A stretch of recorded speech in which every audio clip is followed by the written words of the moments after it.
नमस्कार मित्रांनो, आशूज रेसिपीमध्ये आपलं सर्वांचं खूप खूप स्वागत आहे। आज आपण बनवणार आहे चिंचेची चटणी।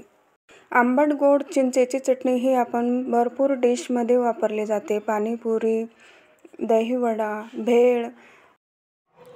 दहीवड्याची रेसिपीची लिंक खाली दिलेली आहे।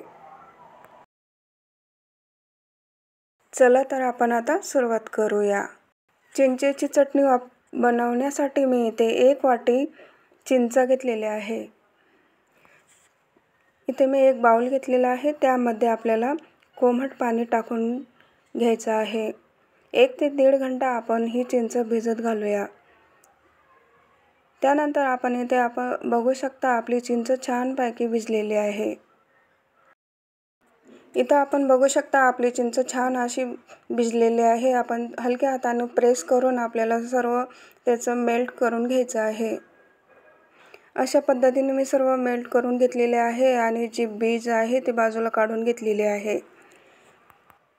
इथे मी आता गॅसवर पॅन ठेवलेला आहे, त्यामध्ये थोडंसं तेल टाकलेलं आहे। त्यानंतर मी 1 चमचा जिरा त्यामध्ये घातलेला आहे। जिरा छानपैकी तडतडला आहे। त्यानंतर आपण आता चिंचेचं पाणी जे आपण मेल्ट केलेलं आहे ते आपण त्यामध्ये सोडूया। मीडियम गॅसवर आपल्याला हे सतत हलवत राहायचं आहे। उकळी येईपर्यंत आपल्याला छान असं त्याचं पाणी आटून घ्यायचं आहे। आता आपण त्यामध्ये अर्धा चमचा लाल मिरची पावडर,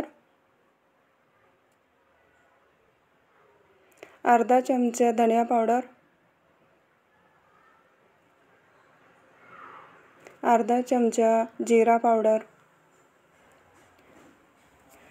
थोडंसं काळं मीठ आणि आपलं चवीनुसार साधं मीठ मी त्यामध्ये घालत आहे।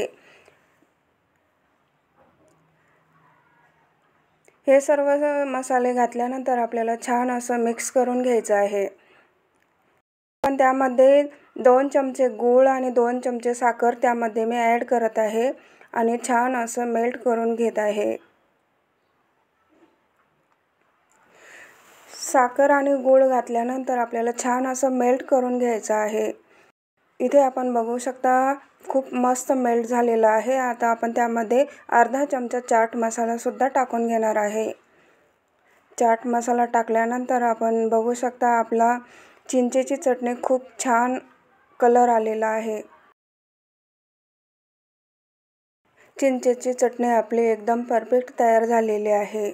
इथे आपण बघू शकता अशा पद्धतीने आपण चिंचेची चटणी तयार केलेली आहे।